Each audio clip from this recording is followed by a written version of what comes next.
Messages from Her Excellency the Governor General. I have a message from the Acting Governor General, and it reads as follows. Dated 19 February 2021. Dear Mr. President, I have the honor to inform the Honorable the Senate that the Governor General, Her Excellency Dame Sandra Mason, GCMG DAQC, has been granted vacation leave for the period 6 to 22nd February 2021. In accordance with the provisions of Section 29(1)(a) of the Constitution, I have taken the necessary oath to perform the functions of the Office of Governor General during Her Excellency's absence.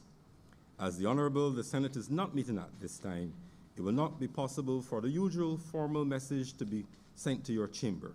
Will you therefore please bring the absence of Her Excellency formally to the attention of the Honorable Senate when next it meets? I have the honor to be yours faithfully, Acting Governor General, Dr. the Reverend Honorable Jeffrey Gibson.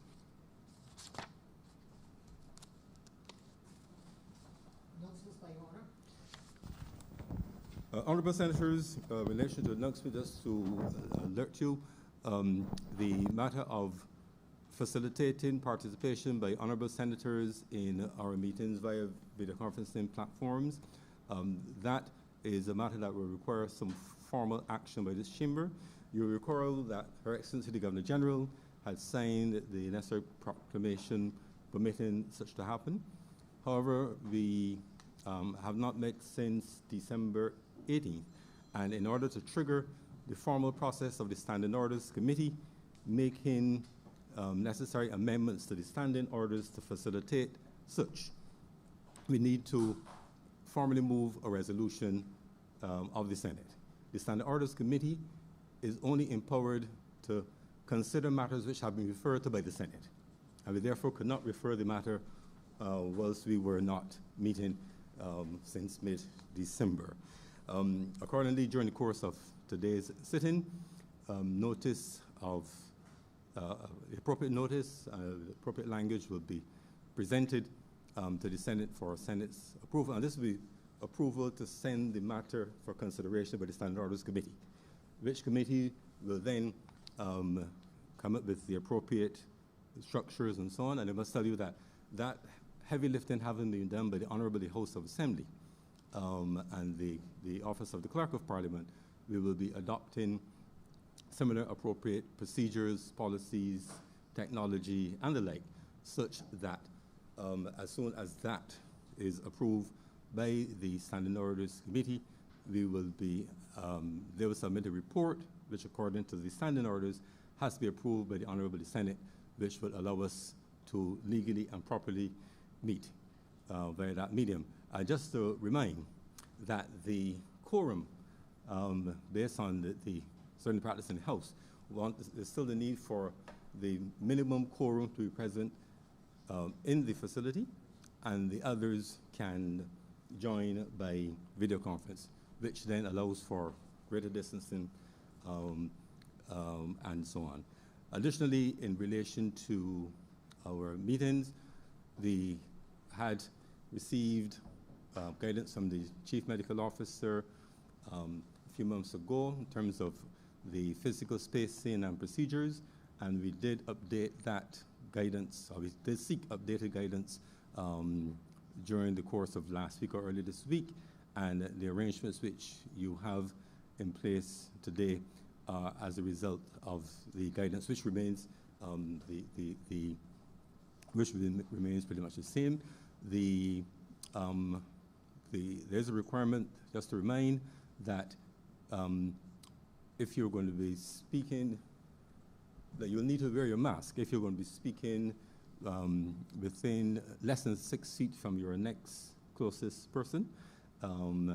And so those, given the room we have, you can always shift to another location where you will be so distant. I have requested the clerk to additionally have installed a standalone microphone to facilitate that, but in the meantime, you can just find a place which is distant, and if you need to remove your mask, you can speak from that location. So we did have advice concerning the arrangements and so on. So those are announcements. So I expect that during the course of this sitting, you will have the appropriate motion that would allow the Standing Orders Committee to formally consider the arrangements similar to what have been put in place by the House, so we can get a report back with urgency to the Honorable Senate. Once that is approved, then we can do it. Because remember, the principle behind these formal structures is that no one, not the President, not a leader of government business, not a group of, not a cabal of senators, not the clerks, can change the orders of this chamber without the chamber's knowledge and permission. So even, for example, on a given sitting day, and we want to suspend a particular standing order, there's always a question put for approval, because the House regulates its own procedures. So it is based on that principle, but all the technical work and all the other matters have been concluded to ensure that we are able to use that facility. So that is it for announcements from the chair. Sorry, excuses. First of all, I have been informed that Senator Dr. John Rogers will be late. In terms of absence, the Honorable Leader of the House, Leader of Government Business, is going to be absent today. He is participating in a Heads of Government meeting, as all Ministers of Foreign Affairs will do from time to time. Additional absence, notice of absence from Senator Monique Tate, Senator Casper Franklin, Senator Crystal Drakes, and Senator Lucille Moore.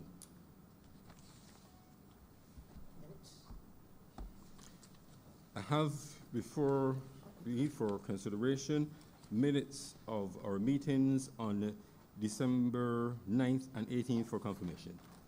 Senator Mahoney.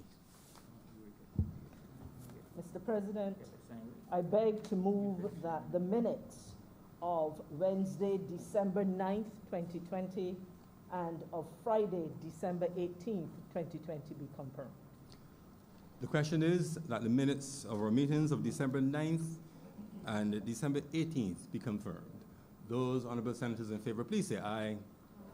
Those against, please say no. We think the ayes have it. The minutes stand so confirmed. Presentation of petitions, presentation of papers.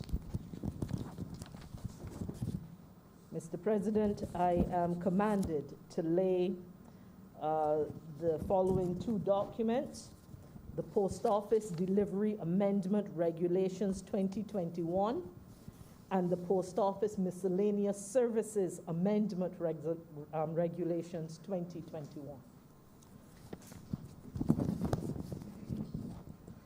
Reports from select committees. Questions to ministers. Request for leave to move the adjournment of the Senate on matters of urgent public importance. Statements by ministers or parliamentary secretaries. Personal explanations. Motions relating to the business or sitting of the Senate and moved by a minister. Mr. President, I beg to move the suspension of Standing Orders 22.1 and 45.2 in order that this Honorable Chamber may conclude the consideration of all bills on today's order paper. The question is that Standing Orders 22.1 and 45.2 be suspended for the remainder of the sitting. Those honorable senators in favor, please say aye. Those against, please say no. We think the ayes have it.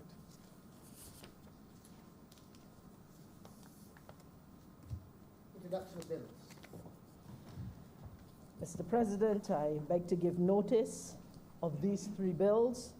The Barbados Identity Management Bill 2021, the National Payment Systems Bill 2021, and the Bills of Exchange Amendment Bill 2021. And I move that they be read first time. The question is that the bills so cited be read the first time. Those honorable senators in favor, please say aye.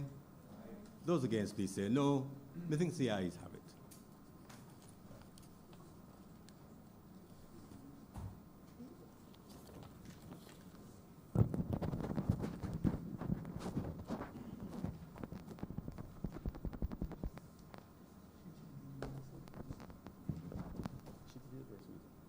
public business? Government business is the order of the day. Order number 2, sir, naming the Honorable Leader of the Senate and assigned to Senator Cummins to move the second reading of the National Payment Systems Bill 2021. Senator Cummins. Mr. President, I beg to move.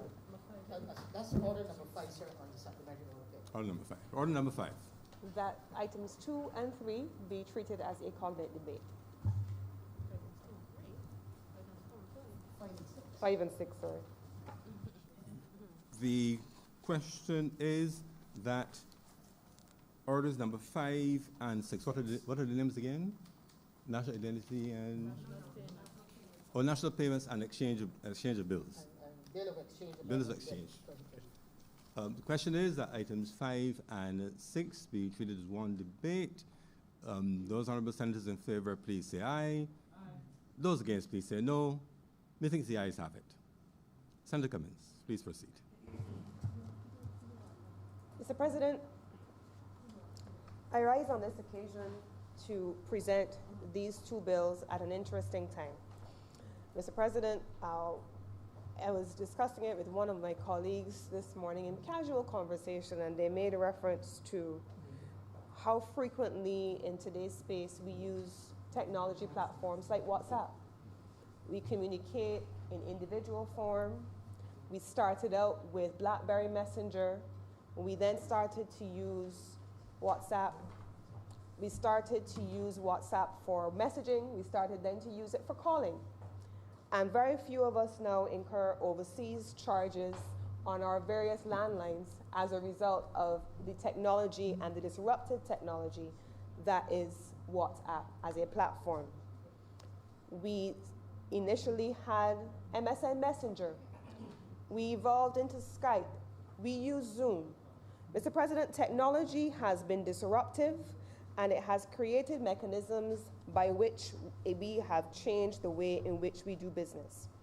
The bills before us today, Mr. President, are a reflection of that time, change, and space within which we now operate, and so too must our financial payment system. The National Payments Bill in particular, Mr. President, is a particularly significant and transformational body of legislation. It's divided into 13 parts. It has a schedule which is appended to it. It establishes a council, and it is purported to establish in Barbados systems which already exist in other jurisdictions, including Hong Kong, Kenya, and other large jurisdictions with whom we have been made familiar when it was presented in the other place. Mr. President, it speaks about things that sound very fancy, very esoteric, very far-reaching, and it does, in many instances, seem out of the reach of many people who are not financial services experts. So I want to spend a moment this morning, and it's the reason why I started where I started, by making reference to the basic ways in which our use of technology systems, processes, and how we transact business today is not what it used to be yesterday. I want to spend a moment today, Mr. President, to make it very clear that the things that sound esoteric, technical, and based on the work of experts that are so far removed, Mr. President, is actually very simple and is already a part of our daily lives. Now, in broad practical terms, a national payment system allows for the interaction between payment service providers and participants in the system. It allows for seamless financial regulations to be put in place that allow banks and credit unions who have typically dominated the local financial space to allow that to now be expanded. It treats to the interests of consumers as well as service providers. It allows us to trade in goods and services. It allows us to function nationally. It allows us to be export-oriented because it moves across borders.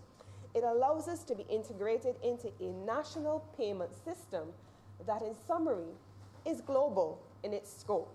But it also, despite that vast reach of a structural transformation, that is what these 2 bills represent now.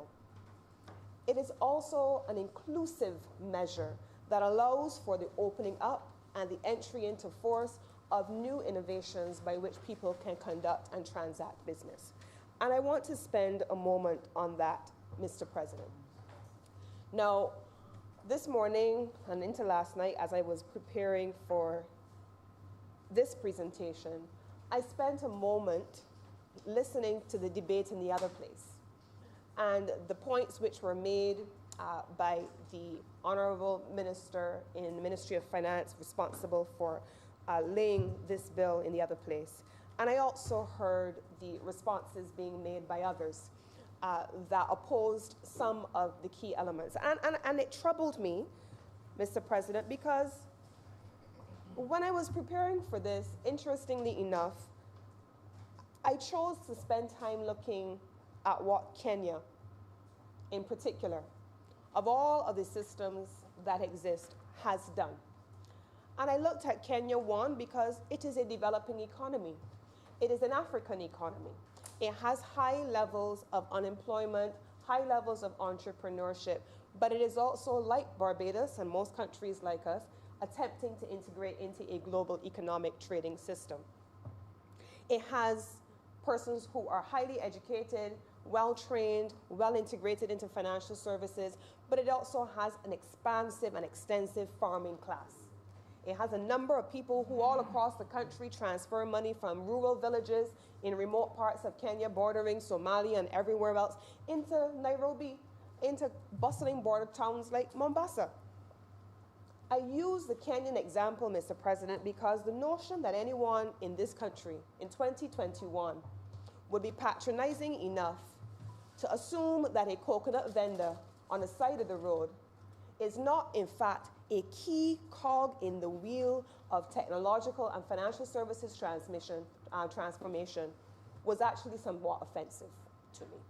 It was offensive to me, Mr. President, because the farmers who function in rural areas of Kenya are fully integrated into the M-Pesa network that has allowed them to transfer mobile payments and mobile money since 2007, Mr. President. The persons who live in Nairobi and who are sending money to their elderly mother and father in the villages in eastern Kenya are well entrenched in M-Pesa. So the notion that here in Barbados we would feel that a basic technology platform that allows for financial inclusion of persons at all levels is above that of a coconut vendor is a clear indication of where the lack of vision exists, Mr. President. But I want to go into what the vision actually is in this bill in some detail. I want to spend a few moments talking about what it actually allows us to do. So countries like Canada and Hong Kong, larger economies than Kenya, have already done this before. And they have been able to incorporate a number of domestic realities, yes, cultural, but also structural. And that's what this administration and this bill is hoping to be able to focus on. Now, the first points that I want to make here speak to the question of what is safe, what is efficient, and what is going to be effective in the management of our banking system. One of the pieces of research that I read in preparation for this discussion spoke about the concentration in just 3 large commercial entities in country of over 50, in some instances. One paper at 2017 suggested it could be even as high as 75% of all liquid assets in country. What that says to us is that there has to be a democratization of financial arrangements in this country that allow for both financial service providers, traditional at the level of commercial banks. We have moved now to the incorporation of credit unions and credit union societies. If you recall, when the social partnership was established, the bankers had a seat at the table, and in the last year, you have seen the credit unions equally have a seat at the table, and they are part of the process. And now we're even moving beyond that, where service providers at every level have an opportunity to be integrated and to allow for that natural process of evolution and inclusion to take place. The national payment system also will allow for the less circulation of cash and less dependence on the use of checks in the system. I don't know how many times we have gone rummaging in our bags looking for a checkbook. I can't even remember the last time I ordered checkbooks, simply because that's not real anymore, because even in the way in which we pay for services and goods, that too has evolved. Once upon a time, we ordered checkbooks and they came and we made an order for 100 or 200 or something like that. We don't do that anymore. Most of us now pay bills online. Even our elderly parents are saying, can you set me up online, and linking their pension deposit accounts into the payment of their household bills. That's called the evolution of our financial processes. There are a number of things which are not going to be covered in this bill, and if we were to get into a detailed explanation of it today, you would not see them there, because the bill is meant to be overarching. When I talk about the disruption and the evolution of how technology and financial services have evolved over time, it's because time is the key variable. It is a distinguishing variable, and that which was today may not exist tomorrow, and certainly may be obsolete by next year. And it is on that basis, Mr. President, that the bill is deliberately designed by its architects to allow for a regulatory and administrative framework to be appended to the bill, along with judicial instructions being given that allow for time to take its natural course. And so there are a number of specifics and details which will go into the bill that will allow for it to be put into effect over time. The bill itself is divided into 13 parts, and it has a schedule. I'm going to spend a moment on the actual parts of the bill. The first part, parts 1 through 3, deal with the preliminaries and the powers given to the various terms in the bill, and it also talks about the overriding objectives of the payment system itself. It talks specifically about the role of the Central Bank of Barbados, which is a custodian of the bill, as a guardian of the bill, and it establishes what that central bank's role is going to be under the leadership of what is to be established as a National Payments Council. Now, this council is going to act as an advisory body to the bank, and it is going to provide the regulatory support to the Central Bank of Barbados. This is not something that we have created and reinvented the wheel on. It is modeled very similarly onto the UK Payment Systems Regulator and the various advisory councils that were established in Canada. The second part of this section of the bill speaks to licensing, and it is drawn on a number of entities which are captured under the Financial Institutions Act and the Cooperative Societies Act, and those that are the ones that are going to be providing services. One of the key things that I want to pay attention to here, because I won't go into detail on every element of it, but this is going to be applied to various service providers as applicable depending on the context and subject to where there are appropriate modifications that need to be made. But there are also instances where penalties may have to be levied as a result of persons being out of compliance with what is required based on a review period, and licenses may therefore be suspended, revoked, or subject to a due process revision process. Parts 4 through 6 speak to ongoing oversight and innovation, and I did mention that the bill is deliberately broad-based in its framing to allow for regulations to come in place to allow for ongoing innovation processes to take place. And so you will expect some of this over time. And one of the key elements that I want to focus on here is that it is the preferred option that the payment system participants in the process will agree on and set the standards for interoperability, and that will allow us to add legitimacy to the system.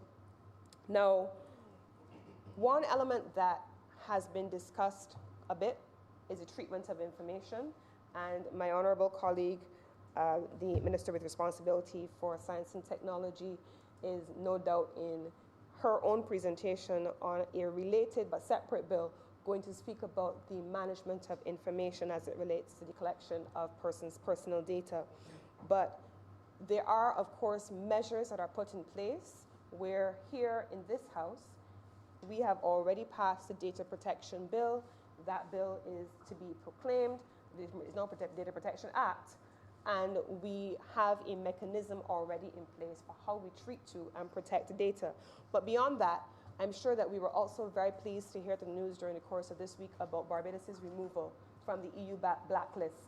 And so we continue to pay very close attention to the importance of anti-money laundering legislation, to the need for us to avoid financing of terrorist activities. We also, in this place, passed legislation to that effect over the course of the last 3 years, and it is expected that Barbados will continue, under the bank's guidance, to be in compliance with those provisions. The last element of the bill that I want to speak about is consumer protection. This is both providers and consumers that will be captured in this framework. This is a long-standing debate, long-standing conversation which has taken place in the country about consumer protection.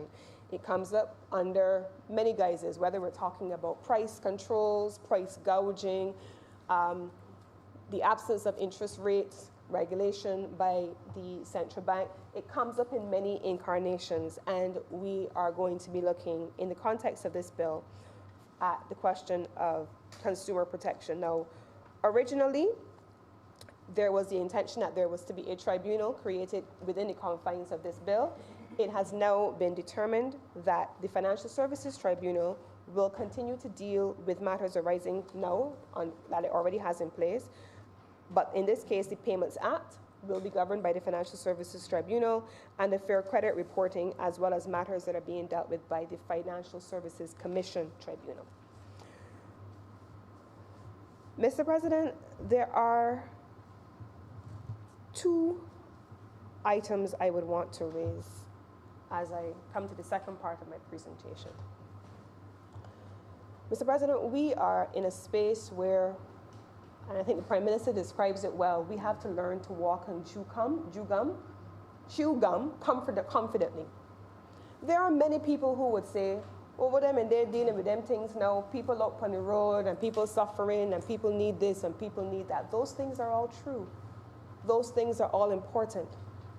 There is a Ministry of Health, Mr. President, and a Prime Minister's office and a COVID monitoring unit and all of the various arms of government that are on a day-to-day basis, 7 days a week, sometimes 24 hours a day, focusing on the issues of the day, ensuring that we're able to keep businesses afloat, ensuring that we're able to keep Barbadians safe, ensuring that we are capable at the same time of protecting lives and livelihoods. There are people who come to work in this country every single day to do that. That is the walking. They are walking the road every day. But that does not mean that we are not also simultaneously meant to take responsibility for walking and chewing gum. And so the agenda of the government of Barbados must continue simultaneously to dealing with the short-term challenges that are before us, dealing with the planning that is required before us, dealing with the mitigation before us in a real and a meaningful way, but simultaneously planning and continuing to implement the structural transformation agenda that this government came to office giving a commitment to. The people of Barbados will not forgive us if we come to the end of a period of time where we have to face the polls again and we say, well, we didn't do X or we didn't do Y because of COVID, or we didn't do this or we didn't do that because of COVID. There will be those things, Mr. President, for sure, because there are many things that are completely out of our control that we will not have been able to deliver on. But this, Mr. President, is not one of those things. The reform of our financial system, the reform of our financial institutions, the reform of our financial systems architecture, embracing new technologies, embracing innovation in all of our processes, those are not things that we can say we did not do because of COVID. And so this government has not rushed this process. This government has not jumped the gun on this process. This government is walking and chewing gum. This government is serving our short-term objectives of keeping people safe while still maintaining the interests of a country that has to survive in a post-COVID environment. When we come to the end of this period, because to an end of this period we must come at some point, there is no certainty about when that will be. But when that time comes, this administration must be in a position to say, these are the transformational initiatives that even during a difficult, challenging, and painful time, we still were able to bring to the fore. And that is the commitment of this administration. Whether it is in tourism, which I'm not speaking about today, whether it is in small business, whatever area of the segment of our economy and our society where there is a transformation agenda, this government is in a position where we can say without fear of reproach that we have teams that are working on today and we have teams that are working on tomorrow. We have teams that are projecting what we expect to deal with next week, in as much as that is within our control. But we also have teams that simultaneously are saying, this is the Barbados we want to see in 10 years.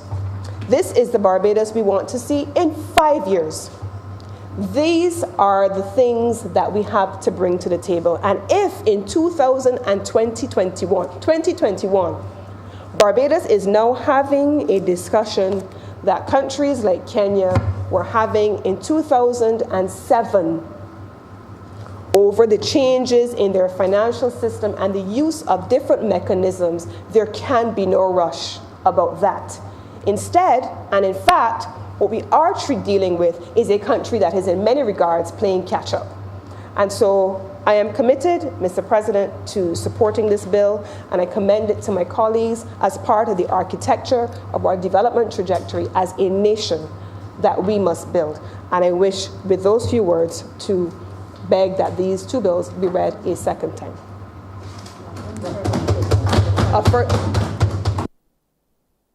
Payments at this time. Mr. President, I beg to move that the National Payment Systems Bill be read a second time. Thank you, Senator Cummins. Senator Nurse.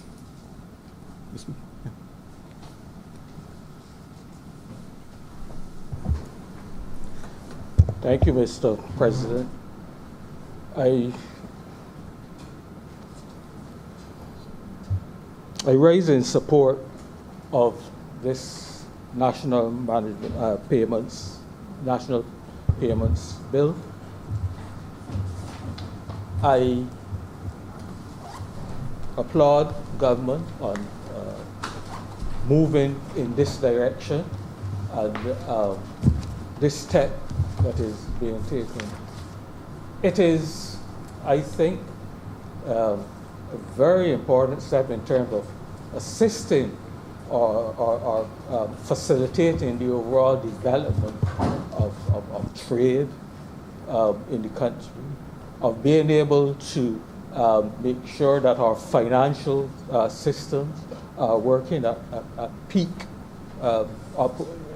operations, and providing also for government itself a means of reducing the overall cost of its payment systems. Government spends a considerable amount of its expenditure, or used to, writing payments of checks and so on. And that becomes very costly. And so therefore, to facilitate systems where various stakeholders will be comfortable to use alternative systems to checks and cash will definitely be a move in the right direction. Only within recent weeks, Mr. President, we are seeing the importance of moving towards what I think this app is driving or will be driving us towards, which is certainly, I don't see that it would be a cashless economy in the very short term or even medium term, but certainly to encourage less use of cash, less use of paper transactions will definitely be important and definitely be useful in driving down the cost of government operations itself. But I also see, Mr. President, from the point of view of users of these systems, it is important to have this framework. And I say that because when you look, for example, at our banking system, there are lots of persons, for one reason or another, who don't have banking arrangements.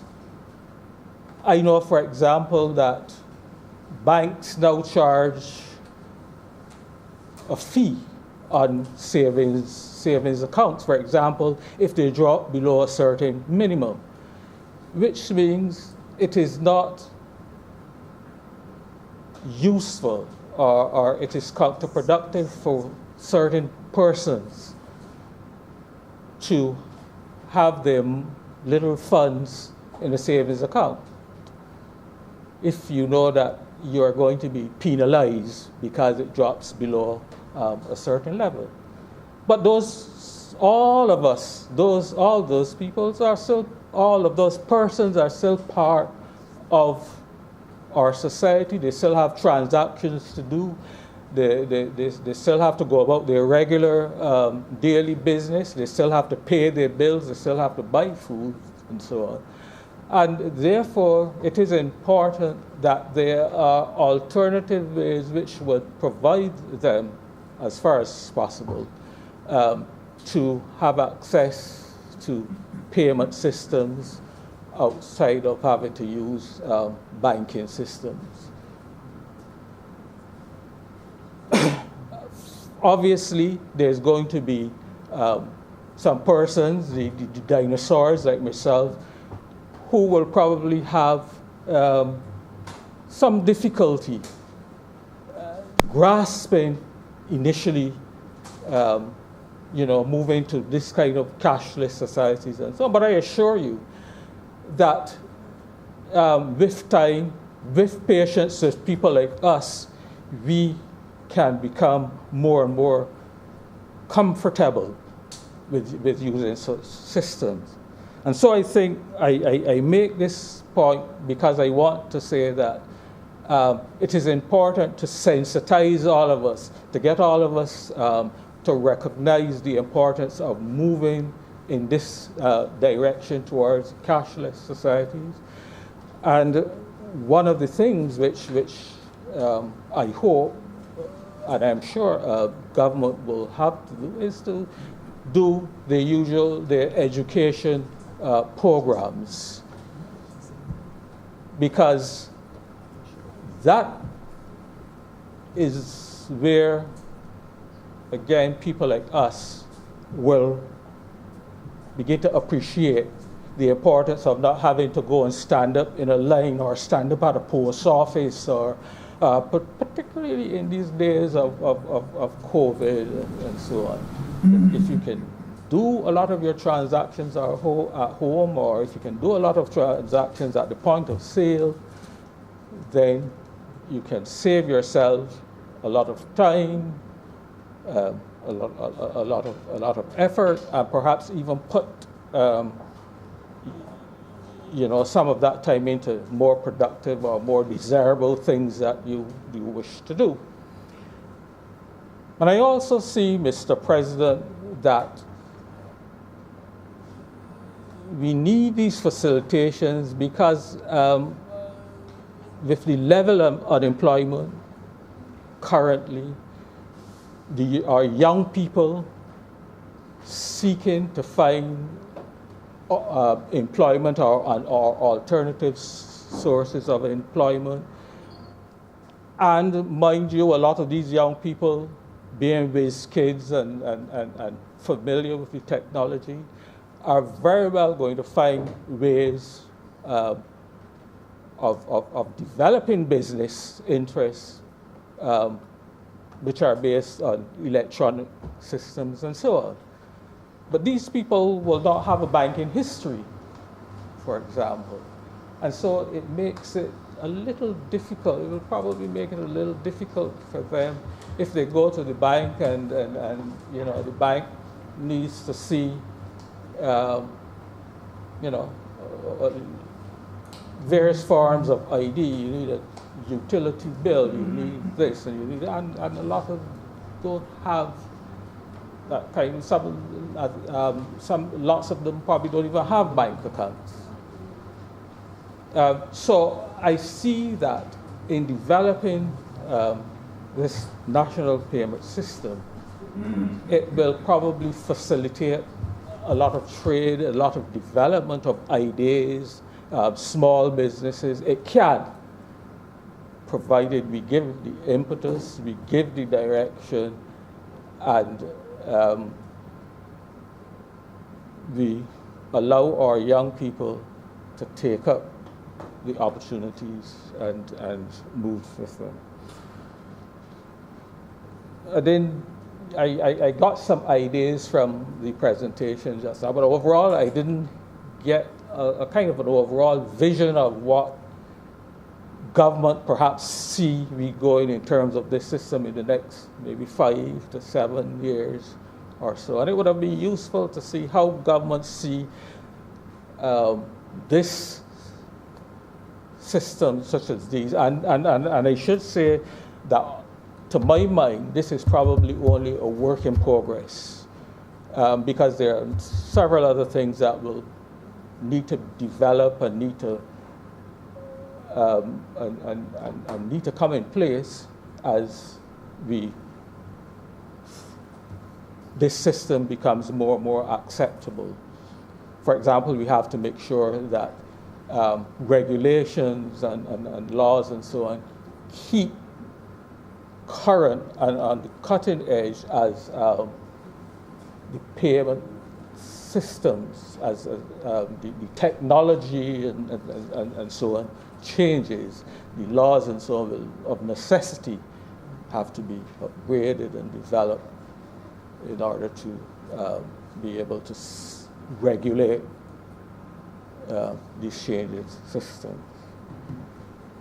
I have scanned through the act, Mr. President, and I think it, and in my mind, it covers to a lot of the things which I mentioned. It's dealt with things like security, which obviously will be integral to a payment system.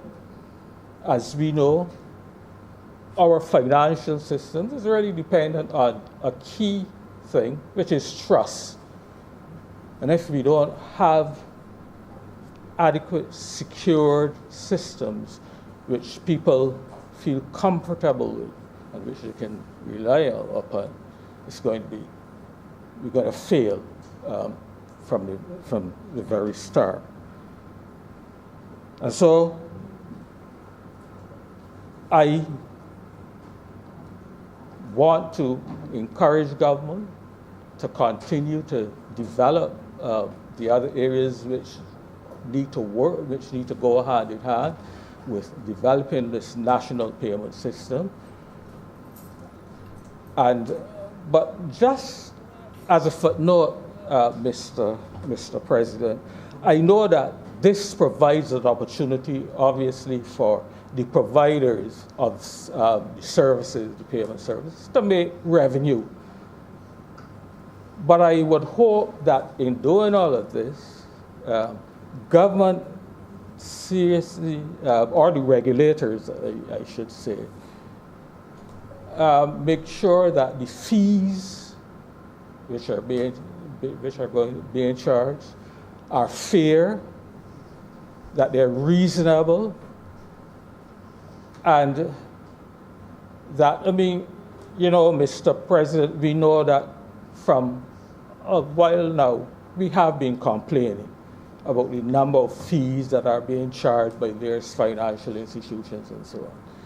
So we don't want to see, in other words, as I said earlier, one of the things about this national payment system is that should be cost effective for anyone to use, whether it be, as I said, the government or individual or business and so on.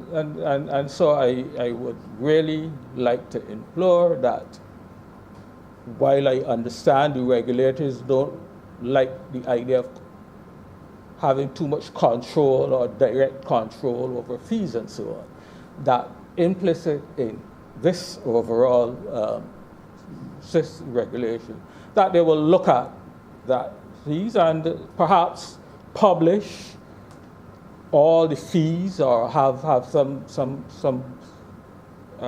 site or something where you can compare fees of various providers and so on, and make sensible choices as to who you think may be best to do business with. But, Mr. President, I want to commend government on moving this legislation, perhaps hastened, as I said, because of the pandemic, but I wish them well, and I think that, and I want to say that I hope that it is a truly successful piece of legislation. With those few words, Mr. President, I'm obliged to you. Thank you, Senator Nurse. Senator Biggins.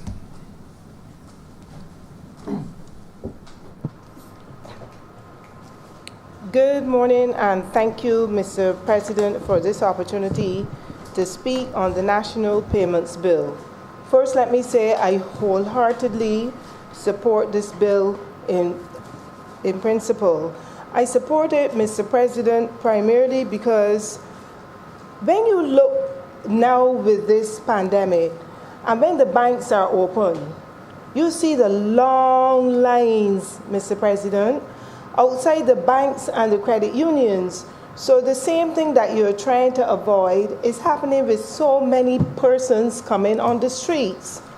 What I would sincerely advise, sir, is that we have a rollout of a national public education campaign in relation to how this national payments bill would affect everyone, and as the senator said, even the coconut vendors. And vendors, generally speaking, in all the markets, because they would say, maybe that's not for me. I believe we are moving to a cashless society because it would, first of all, avoid a lot of armed robberies, both within the home and on the streets and in businesses. So if we can move to a cashless society, Mr. President, I think it will benefit Barbados and Barbadians. The younger people, and I speak to like my children, I wanted my niece to get me something from a supermarket. And I do online payments. I don't have the one that is with their bank. My daughter said, Mommy, no problem, let me just shoot the money to her. And in 1 minute, my daughter sent the money to my niece. And when she was finished, she said it was too much, and she sent back the change right away, Mr. President. Like, wow, you know? So I'm saying that we need to educate the general public as to what is going on with this bill, because people would say it is not affecting me. But transactions like those, and I can tell you because the young people in that 20 to maybe 30 age group, what they're doing a lot, there are a lot who are hairdressers, who are selling creams, who are selling makeup, who are selling drinks. Those young people have already moved to that platform of a cashless society. And I can tell you, having to deal with young people in that age group, what we want, Mr. President, is to spread it primarily to our senior population. And a lot of persons are saying, I must have my pension check in my hand, because if I don't have my pension check, you have not paid me my pension. Mr. President, I was having a discussion with someone in relation to how I was thinking that you could eliminate the long lines as well at the post offices, and with the postmen delivering pension checks physically to pensioners. I said to the individual, why don't you do a master list and have all the pensioners' names on the checks. And this was in the beginning when they first thought about it. Rather than the postmen now going out delivering house to house, like what we had to do when the country opened back, the list would have been at the post offices already. And my grandmother would only just have to then go to the post office, show her ID card. I know sometimes we talk about the fact about these 10 different forms of ID, which we will speak in the Barbados National ID Bill. Show the Barbados ID, and you can verify that that is the person and pay them their money on the spot. So you won't have to, so in fact, what I'm saying is that you're now eliminating the postmen from delivering checks to people. And I was told, my understanding is from a high-ranking official, by the end of the year, that will in fact stop.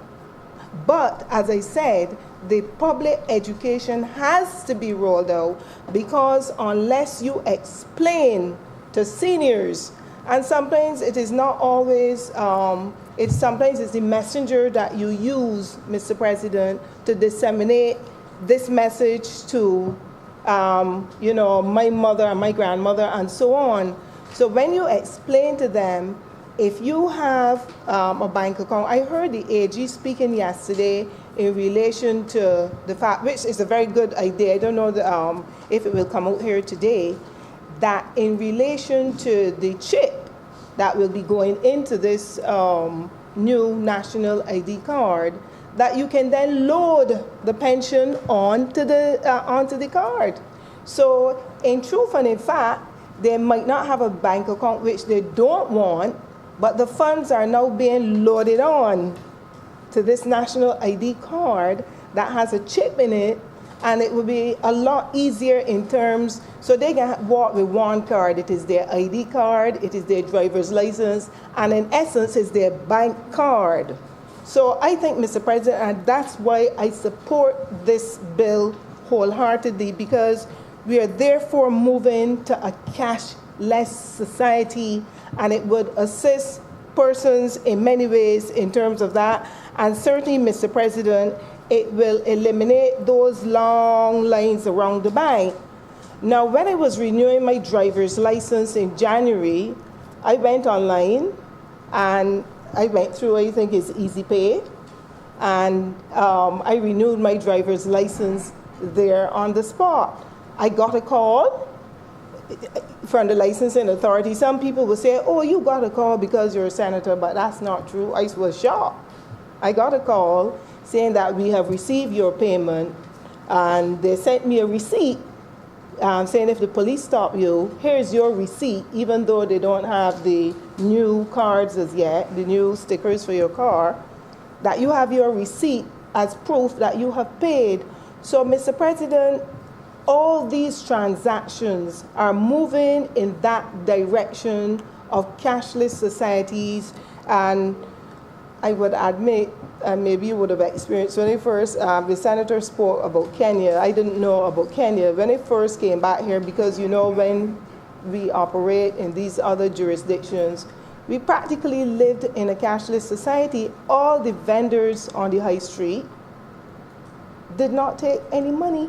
They all had technology in which you can pay.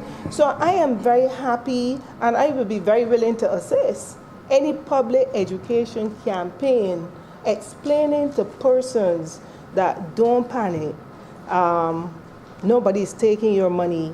In fact, what will happen is that your funds are going to be loaded onto these cards. You can use them if you want to go and buy 2 pounds of potatoes from the vendor down the road, because the vendor too will be having the technology in which you can transfer your payments at the same time. So, Mr. President, I am saying that yes, I support this bill, and with those few words, I'm obliged to you, sir. Thank you, Senator Wiggins. Senator Adams.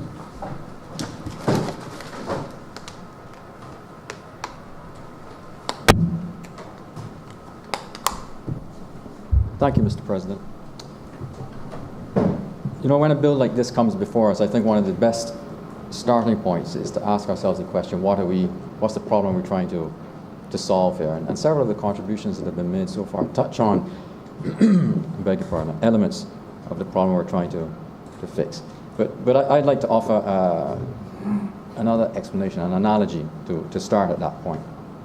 I want you to imagine, Mr. President, sir, that you have a car. I imagine you already do have a car, and you might have bought it to deliver yourself from point A to point B in comfort or at speed, or perhaps it's a vehicle you bought for a business, a utility vehicle, a van, and you invested in it specifically to develop your small business. But there's a problem, and the problem is that you're not allowed to drive that car on the road network. And you're not allowed to drive it on the road network because the roads are all owned privately by 5 companies. And if you want to access that network, you've got to pay. And you've got to pay quite significant fees and charges.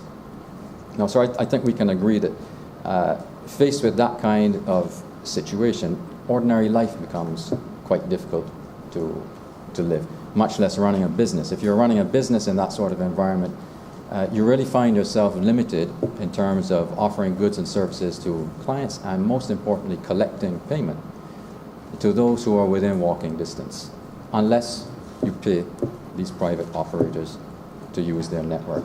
And this is not the worst of it, sir. You can pay and still not use your car. You have to use a car that they allocate to you. So it might not be the fastest car. It might not even be the safest car for exactly what you want to do.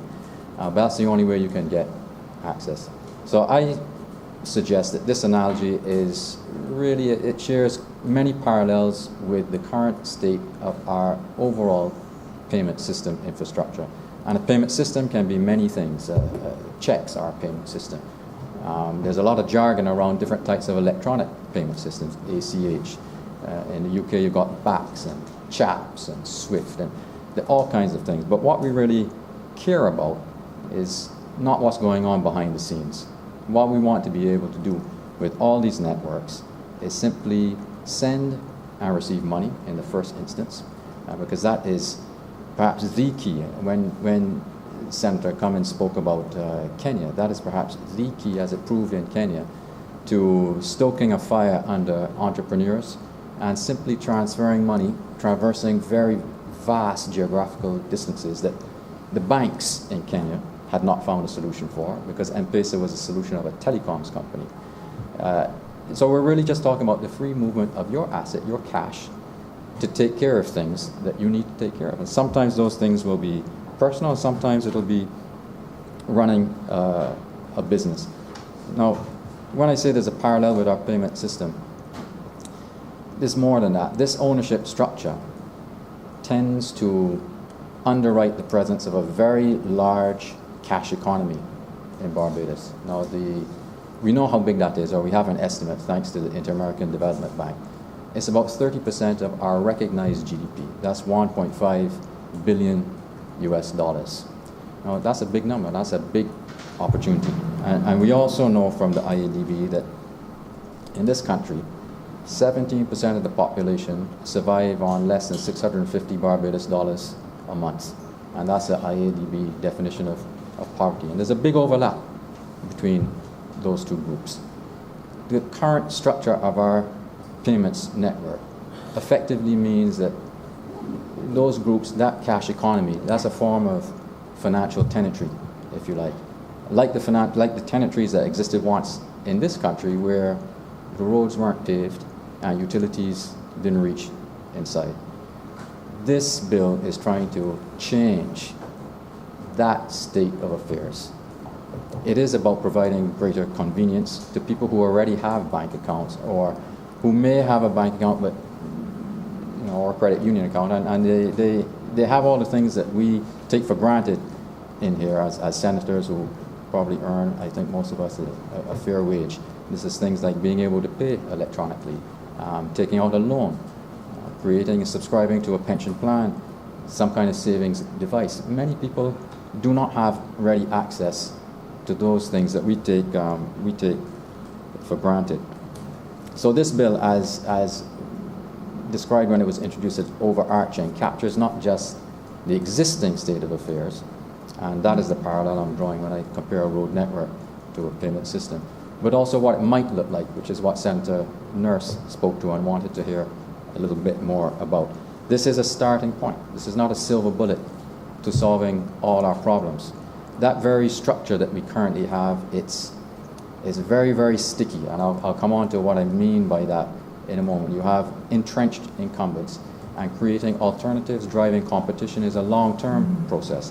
But that's the goal, the starting point that this bill wants to attack. It wants to create, by granting more access to the current payment systems and encouraging people to build new payment systems, whatever jargon or abbreviation you attach to them.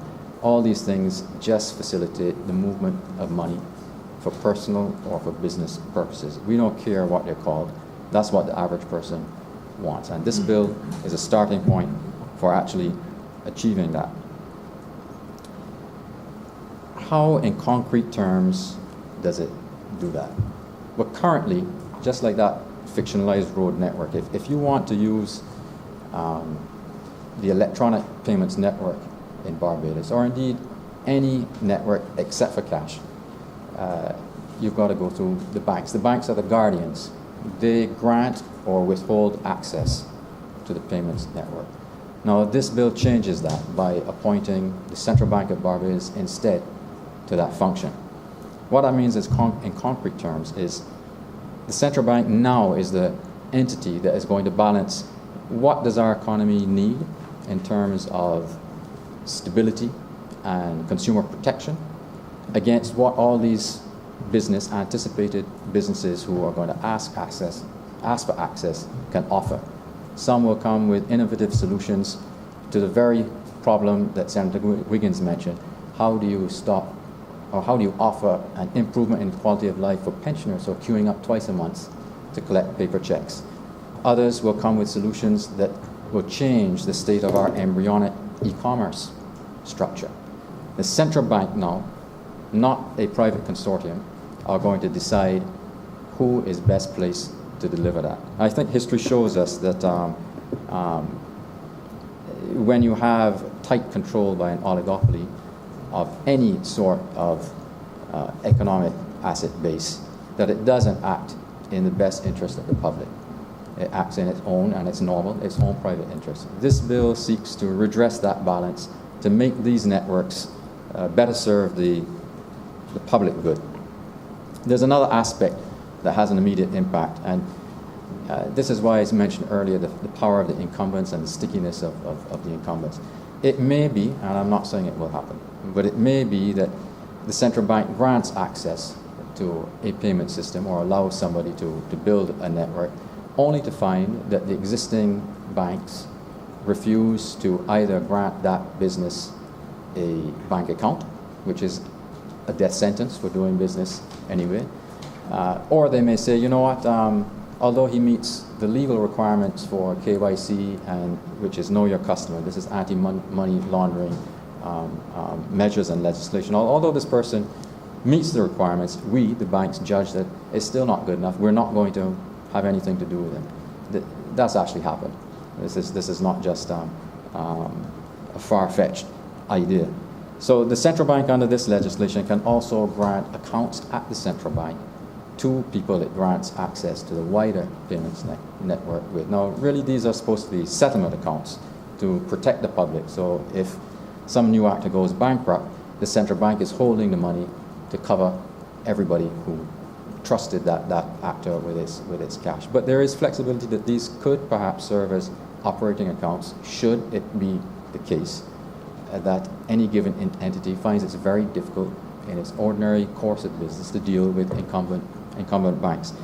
These are very important and really quite powerful elements of the bill.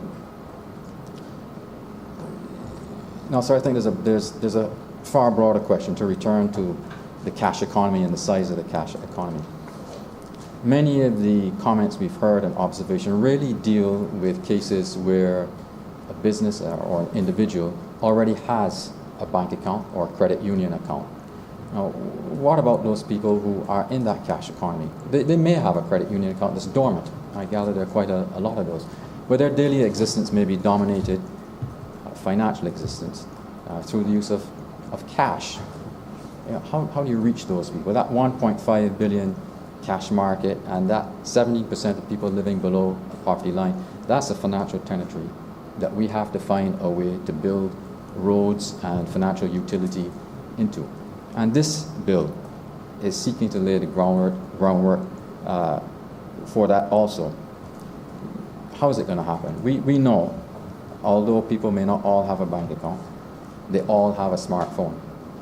Smartphone penetration is measured in this country. It's over 100%, which means on average people have more than one smartphone. So you may not have the ready means to access a bank account, or you may not want to use your credit union account. But we know, the government knows, and the central bank knows, that the elements are there in place to reach such segments of the population anyway. But how is it actually going to happen? And this is where the bill forms part of a larger process that the government is undertaking.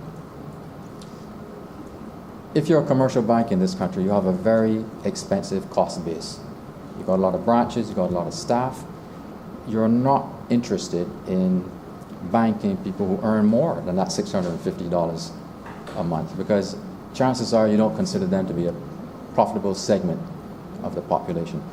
So ultimately, the solutions to solving that problem are not, in my view, going to come from commercial banks. What about credit unions? Well, potentially they could make some inroads, but credit unions offer services that are described, they're called nested. They're really resellers of services, financial services that are already offered by the banks. Now, you cannot compete on price with what you're reselling from someone else. So there's a limit to how much competition a credit union can offer. So there are really only two ways that you can deal with this. And one of them relates to the bill we're going to debate later, the Barbados Identity Management Bill, and the distribution of national identity cards. I'm sure that when Minister McCartney comes to speak about that, amongst all the functionality that card will have, and Minister Strong mentioned this in the other place yesterday, is the capacity to send and receive money. Now, one of the problems of payments generally is, if you're a private enterprise, is it only becomes profitable at scale. And this is also a challenge for granting access and trying to stoke up competition, especially when all the scale is already with commercial banks. But a national ID has scale built in, because every single person will have it. And the government, in my view, has created the single best counterbalance to the inclination of banks and privately held payment networks to increase fees, the very fees that Senator Nurse spoke about, with this mechanism, this capacity of the digital ID to also be a payment network. It might be the way you pay for bus fare, it might be the way you receive social benefits. There are all kinds of different ways, but it's a critical counterbalance and a way of injecting competition into the existing market. And it is contemplated in this bill. That is the overarching, the reason it is overarching by design. Now, there is a second way that this time the private sector can help, not only with existing bank account holders, because as Senator Nurse referred to, there is a lot of disquiet and periodic flare-ups and complaints about the level of fees that banks impose in this country. Largely that's driven by two factors, their cost base and also the fact that they're an oligopoly. There's not a lot of them around. So they can nearly always impose a fee or a fee rise. They can find the pain point, the point at which there'll be general rebellion and stop just before it. But were there to be a new private sector entrant whose entire business model is digital, so it does not have this expensive cost base, that would significantly change the marketplace. I'll speak a little bit more about that also. Now, the government has mentioned this from time to time. It's mentioned it in isolation as a standalone possibility, but it's also spoken about the potential for the Barbados Postal Service to increase the volume of financial services that it actually offers. It might do that alone, or it might do that in partnership with another private sector entity. Now, again, this is very important, but because to overcome that problem of scale requires capital from, if you're a private sector potential competitor. But you have to overcome another factor also, and that is what I called the stickiness earlier that banks enjoy. And I'm referring to the clients. There are two pieces of data from the UK, but they apply more widely to many countries. And the first is the average length of a marriage in the UK, 11.6 years. In comparison, the average length that a bank account is held in the UK, 17 years. So we're more faithful to our bank than to our spouses. Sir, it's hard for a bank to hold a horn, basically. And to overcome that is no simple thing. They're entrenched, and they're going to act in their best interest as they rightly should. So the measures I've spoken to thus far that contemplate ways that this bill envisage the facilitation of more competition, of more innovation, of reaching into parts of our population that don't enjoy things that many of us take for granted in terms of financial services. Those are things that the government can facilitate, it cannot guarantee. The thing the government is, I can assure you, very, very well aware of is the fee question. Now, this bill envisages, I'll call them sub-entities, like the National Payments Council, which is spoken about within the provisions of this bill, the Financial Tribunal, and so on. And the regulations are still to be fully associated with the bill. But it's critical, and the government recognizes its criticality, that those provisions are proactive and not reactive to what may happen in the marketplace. What do I mean by that? Well, specifically, if those provisions and that approach didn't exist by the government, I suspect things could look a lot different in 6 months than they do today. Concurrent to this bill, there are other developments going on in the payment space in Barbados. You may all have seen the advertisements in the press not that long ago, I think from the Barbados Bankers Association, talking about CARIFs. Now, CARIFs is a piece of financial infrastructure that was created in the 1990s, I think. And what it was really designed to do was to ensure that you, as a customer of Bank X, could take your automatic banking machine card, ABM card, I'm going to call it the CARIFs card from now, to the ATM of another bank of which you weren't the customer, and withdraw cash. It was a way of ensuring compatibility amongst all the ATMs of all the banks to facilitate convenience of the client base. But we can also make purchases with that same CARIFs card, that same ABM card. Now, there are things that we know, and there are things we don't know in the developments that I'm referring to. We know, for example, how much the services offered by CARIFs cost. The card itself was free. There's no annual fee for that. If you withdrew cash from a machine that wasn't your bank's machine, you generally paid between $1.25 and $2 for that withdrawal. And if you made a purchase, a domestic purchase with your card, you and the merchant would pay a flat fee between 25 cents and $1.50. So these are rates that we all knew about. And we also know that 9 million transactions run through CARIFs, and 7 million of those are to do with purchases, and the balance is to do with withdrawals from ATM cards. All of that is quantified. We know exactly what it adds up to. Now, what we don't know is some of the work the banks are currently carrying out on the ACH to make what is called the ACH is just a digital network to facilitate payments. We can forget the name, but they want to make it a real-time network. So the very feature that Senator Wiggins spoke about just now, where you send money and it comes instantly and you return the change, that just becomes an everyday fact of life. So they're making investments into that. What we don't know is that going to have a fee structure that will impact us. The banks have also been talking about creating a peer-to-peer network, where I could just pay you, Mr. President, directly without going through an intermediary like a bank's account or server somewhere, is that going to have a fee attached to it? And so on and so forth. You know, CARES itself is going to be largely decommissioned and partially repurposed for the benefit of some of the smaller credit unions. But it's going to go away. Now, I've done a calculation. I have a decent command of basic arithmetic, and I've looked at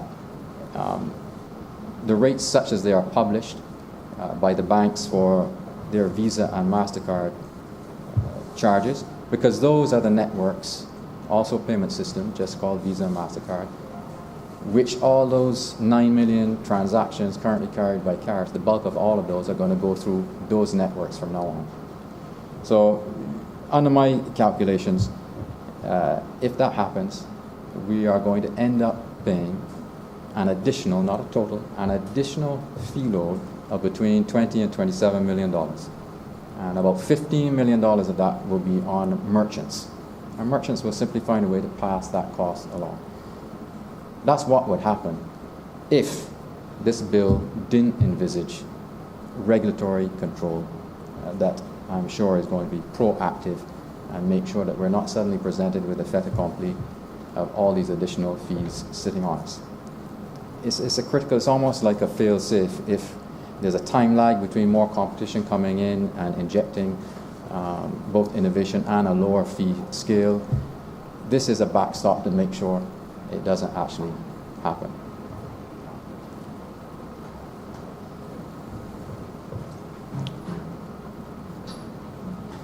I think, sir, that there's, on this fee question, there's an interesting dynamic that occurs to me. As banks, rightly profit-seeking, wish to increase the fees, if it's allowed to happen, we're going to end up incentivizing cash. People will find ways not to pay these fees. It's normal. Merchants will encourage you to pay cash. And it completely sabotages both what the banks would like to achieve, because handling cash is very expensive. And the number one industry that handles cash is the financial sector, namely banks. It's security that Senator Wiggins spoke about, the distribution of it, the cost in terms of to businesses of reconciling the accounts every night if you're a supermarket, for example, and frankly the sacrifice of entrepreneurial spirit, because they have to be dominated by cash, is very heavy. Banks don't want that, and neither does the rest of the country. So it's really critical that we find a way to ensure all the incentives are aligned, that we don't have runaway fees, that we are able to encourage new entrants into this market, and that the appropriate regulatory framework sits right behind it to make sure to catch almost anything, to act as a long stop. Anything that we haven't foreseen comes to light. I think this is, in many ways, a revolutionary bill because it is full of jargon and it relates to technology. It's not always obvious, but it's a bill that addresses quality of life issues, primarily, I think, and also creates a catalyst to economic growth. If we can tap into that 1.5 billion cash economy that currently sits and is not scored on our books, if we can do that in these depressed times, these pandemically depressed times, we need it. Yeah, it'll be a great thing. So I commend this bill. I fully support it, and I'm obliged to, sir. Thank you, Senator Adams. Senator Boyce. Thank you, Mr. President, and good afternoon to members of this honorable chamber. Sir, the bill which is currently up for debate is poised under the heading with the purpose and the intention to modernize the national payment system and to provide regulation for the same entity. And I find myself enthused to follow Senator Adams, who perhaps at a previous time in a different iteration may not have been as enthusiastic with the concept of regulation as he currently finds himself.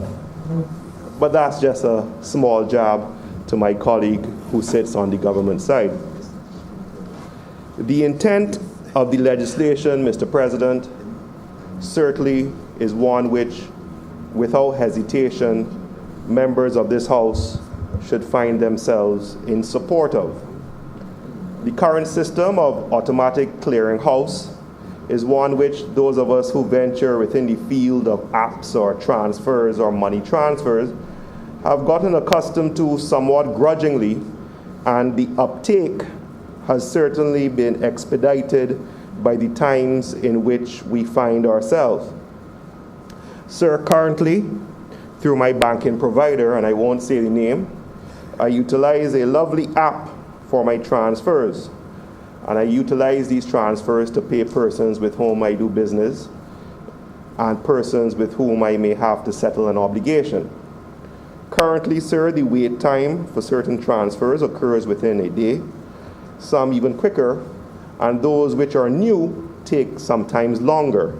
And that process, you will see if you venture onto these mobile devices, sir, is done through the ACH. And there's a little bill which comes along when you do your ACH transfer of $1 for every transfer that is done, similar to the bill which was referenced by Senator Adams with regard to the previous iteration of CARES. But what this bill provides, sir, is hope, and it's one of those scenarios where we are doing something which, if it were done earlier, would have provided an avenue for the situation where we currently find ourselves. However, it's better late than never, Mr. President, and some would say that we're ahead of the curve depending on how you position yourself on the different lines. But one of the major aspects of the current lockdown is that transactions involving the banking community and the legal community have effectively been halted. In other words, persons are unable to close transactions which require transfer of funds and execution of documents. This bill provides, and I was very enthusiastic, and I do not do legal transfers, my firm does, and I listen to my other partners in that regard, sir, and I'm sure the deputy president and Senator Sands will have something to say as well about it, sir. The issue means that now with electronic imaging, checks can be transferred electronically and matters can be closed without having the physical interaction. So certainly that is something which hopefully once in place will allow certain types of transactions to move forward. Also, the concept and the complaint at the previous scenarios we had where we were impacted was that persons were wondering how they would be able to access check funds for deposit and check funds in terms of accessing payments made via check. This legislation seems to lead the framework, sir, for that to be done. So certainly, if this legislation were in place earlier, there could be some actions which would have been able to be moving forward during this period, sir. So it certainly is a bill that hopefully will lend support to those in need of these mechanisms to keep the engines of commerce moving, sir. Now, sir, I threw a sprat for Senator Adams, but he didn't take it, so I'll say it again. Previously, the issue of regulation within the market was viewed by those in the market with a certain amount of skepticism or over-regulation.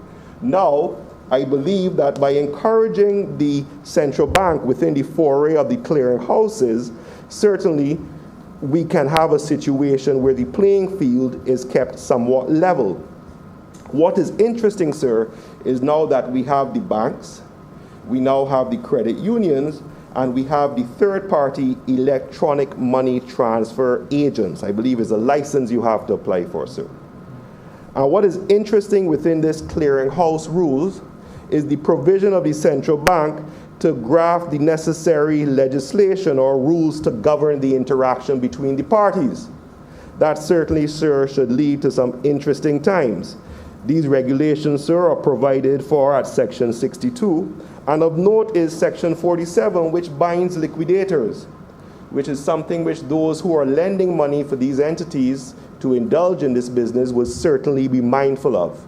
And of course, sir, when we're setting the rules within this new regime, care and concern has to be, of course, made to the correspondent banking regulations and agreements which these banks now have. Certainly, it is something which we look forward to with enthusiasm to encourage players within the market. The question is how heavy a hand is put within regulation, or is it one where a light touch might sometimes reap better rewards? But time will tell, sir. I did not hear Senator Adams speak on the issue of crypto, and I must confess I have a family member who is very enthused by these transactions, sir. The issue of crypto, I believe, sir, falls within the definition of electronic money. I'm not certain. I'm sure it will be tested. But I believe the major issue relating to these cryptocurrencies, besides pump and dump concerns, of course, relates to the repatriation of funds for gains made in these transactions. In other words, Mr. President, if you go to your bank presently and say, I would like to transfer $30,000 from a source X, and they say, well, okay, what is the source of source X? And you say, well, I made some gains in Bitcoin.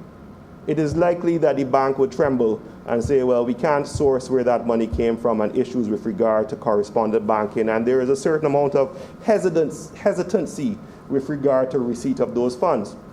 The question, of course, of whether there are any capital gains taxation is out of my depth, but I believe hopefully that this legislation lends the framework for a more, if not enthusiastic, open-minded approach to the utilization of these electronic money and electronic fund transfers, and opens the window a bit to the concept of, while not necessarily making it mainstay, but a bit more willing of the relevant parties to consider utilization within the local framework.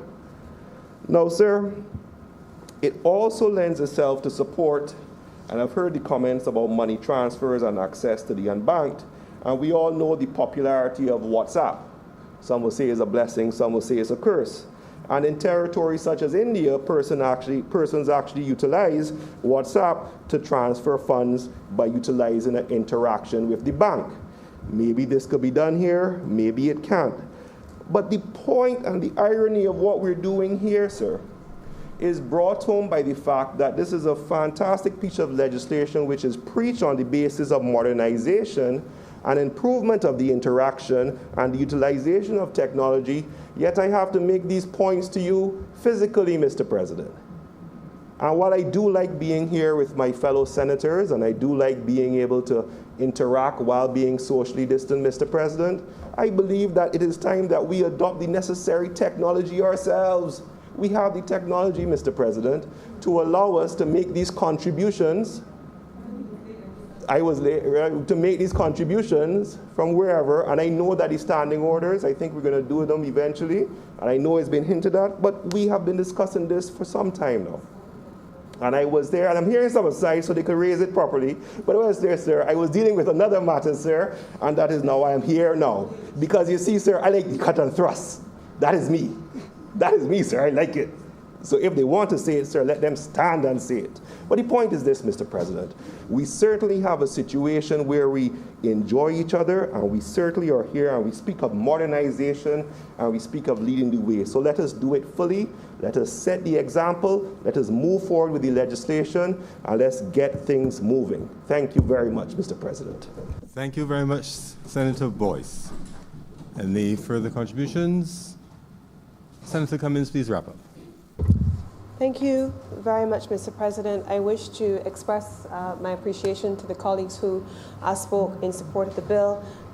Senator Nurse, who is a financial professional himself, spoke in great detail about why this was an important piece of legislation, and I want to acknowledge that support. Senator Wiggins, I appreciate, of course, the comments which you made about the internationalization of much of what is contained within this bill and how it is important, and of course your offer of support for communications is well noted. I think one of the key things that was mentioned in the other place when the bill was presented was that there has to then be, post the passage of the bill, an extensive process of engagement, further consultation, and of course public communication and education, and that was very much appreciated as your comment.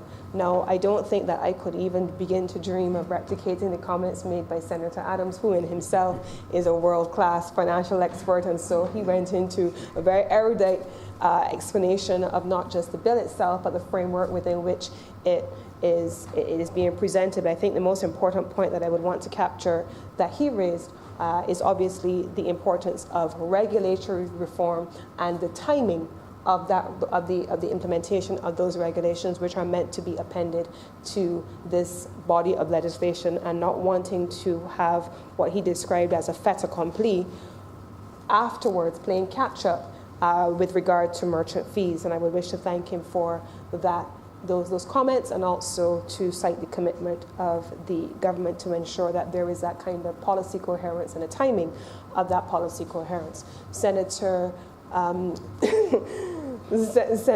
my colleague senator who enjoys the cut and thrust across the room, Senator Boyce,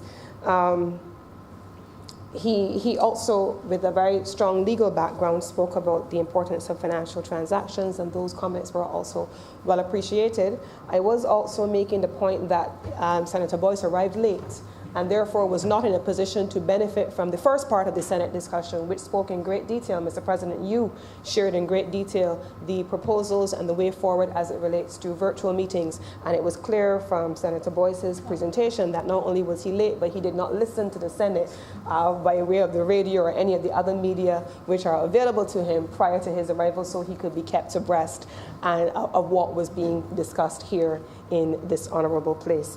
And so, Mr. President, I think this is one of those occasions where we are very clear on where we need to go as we move forward.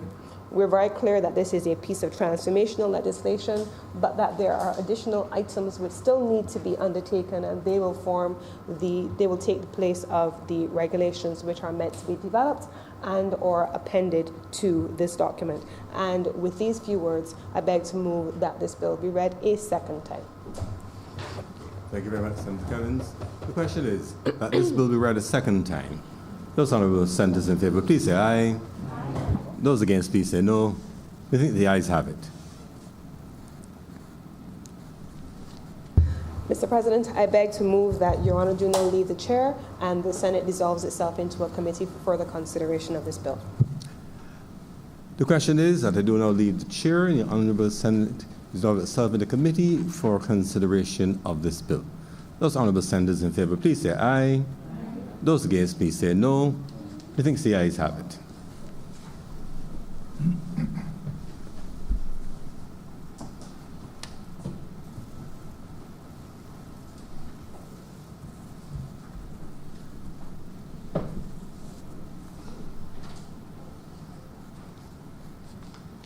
The Senate is now in committee.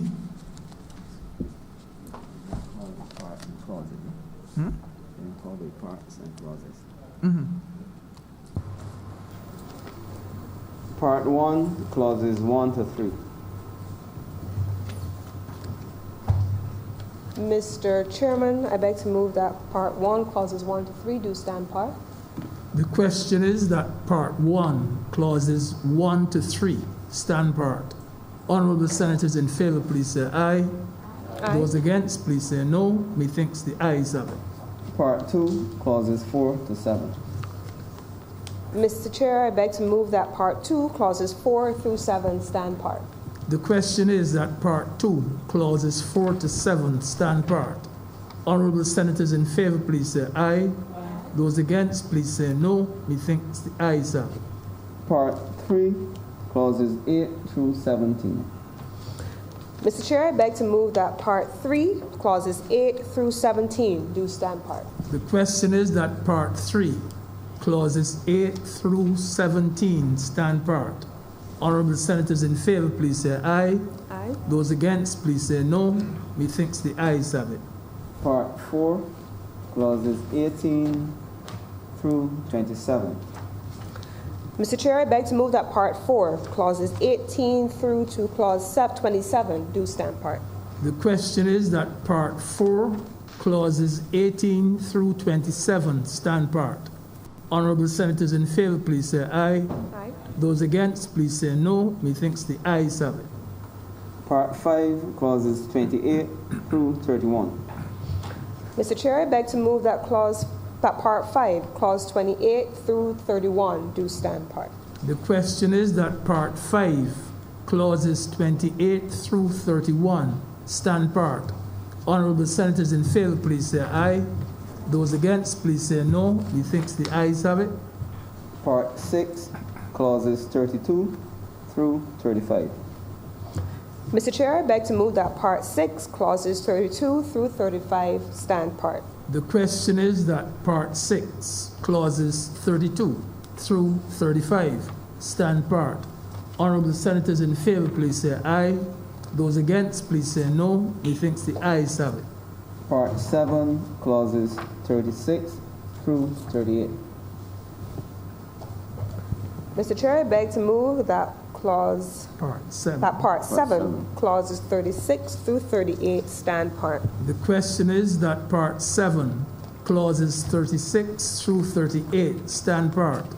Honorable Senators in favor, please say aye. Those against, please say no. Methinks the ayes have it. Part 8, clauses 39 through 43. Mr. Chairman, I beg to move that Part 8, Clauses 39 through 43 stand part. The question is that Part 8, clauses 39 through 43 stand part. Honorable Senators in favor, please say aye. Those Aye. against, please say no. Methinks the ayes have it. Part 9, clauses 44 through 49. Mr. Chair, I beg to move that Part 9, Clauses 44 through 49 stand part. The question is that Part 9 through clauses 44 through 49 stand part. Honorable Senators in favor, please say aye. Those against, please say no. Methinks the ayes have it. Part 10, clauses 50 and 51. Mr. Chairman, I beg to move that Part 10 containing such clauses 50 and 51 stand part. The question is that Part 10, clauses 50 and 51 stand part. Honorable Senators in favor, please say aye. Those against, please say no. Methinks the ayes have it. Part 11, clauses 52 and 53.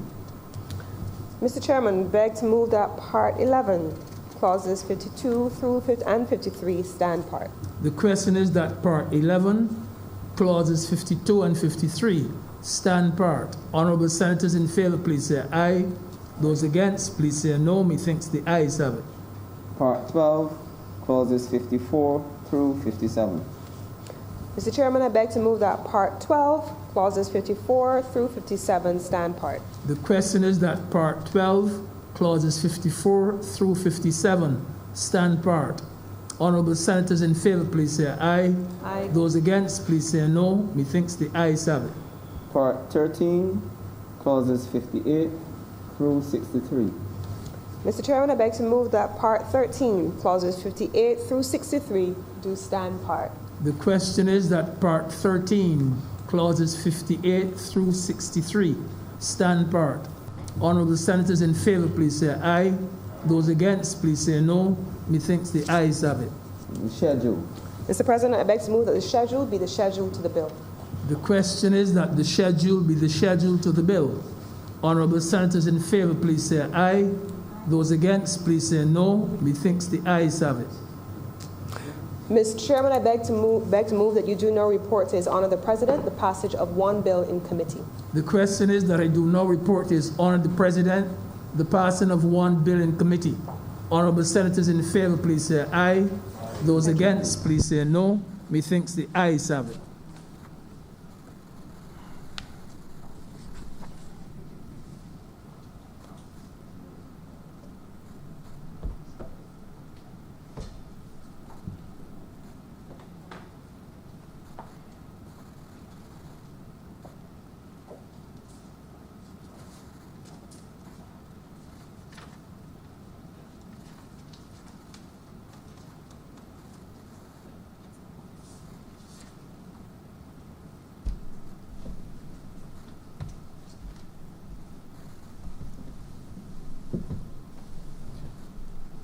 The chairman has reported the passing of one bill in committee.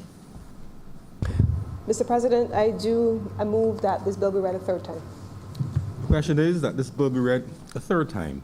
Those honorable senators in favor, please say aye. Those against, please say no. I think the ayes have it. Mr. President, I beg to move the passing of one bill, so cited as the National Payment System Act 2021.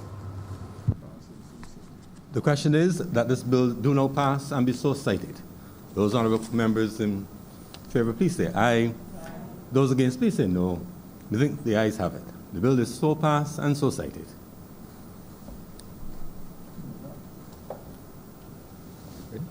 Order number 6, sir. Order number 6. In the name of Senator the Honorable L. Cummings, to move the second reading of the Bills of Exchange Amendment Bill 2020. Senator Cummings. Mr. President, I beg to move that Your Honor do now leave the chair, and Second time.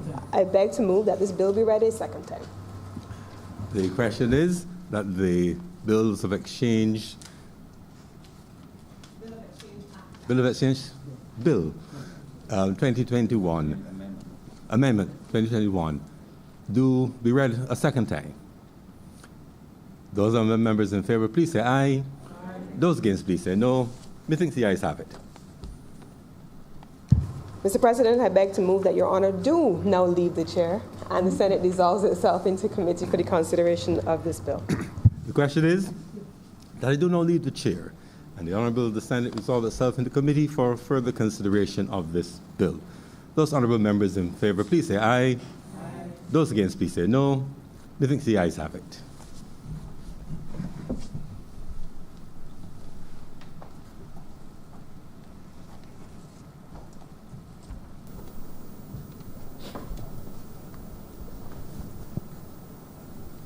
The Senate is now in committee. Clause 1. Mr. Chairman, I beg to move that Clause 1 stand part. The question is that Clause 1 stand part.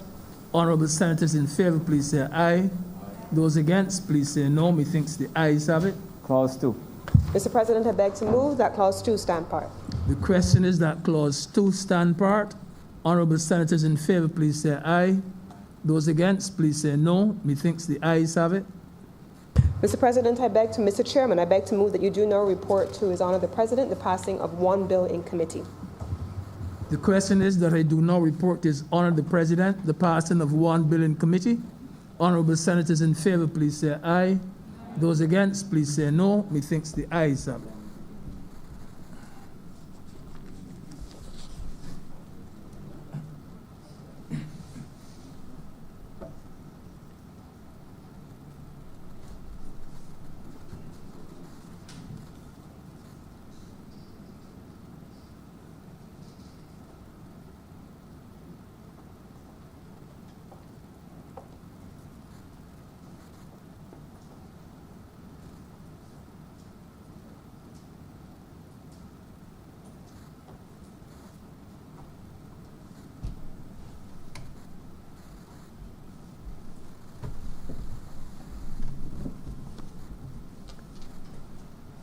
Chairman has reported to me the passing of one bill in committee.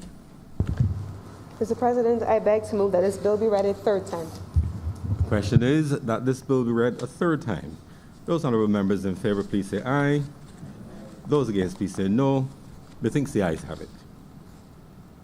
Mr. President, I beg to move that this bill do now pass and be cited as the Bills of Exchange Act, Cap 304, 2021.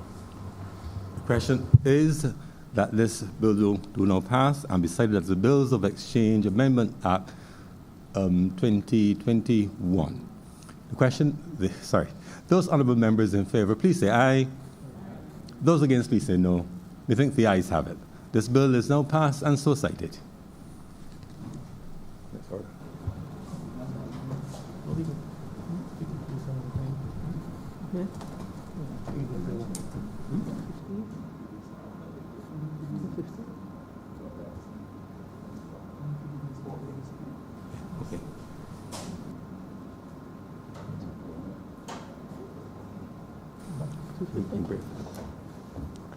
Mr. President, I beg to move that we now suspend for lunch and return at 2:15 p.m. Before I move the question, just want to update announcements and to make an apology as well for the absence of Senator Dr. Holder and Senator Dr. Rogers. The question is that this sitting be suspended until 2:15 p.m. today. Those honorable members in favor, please say aye. Aye. Those against, please say no. We think the ayes have it. Accordingly suspended until 2:15 today.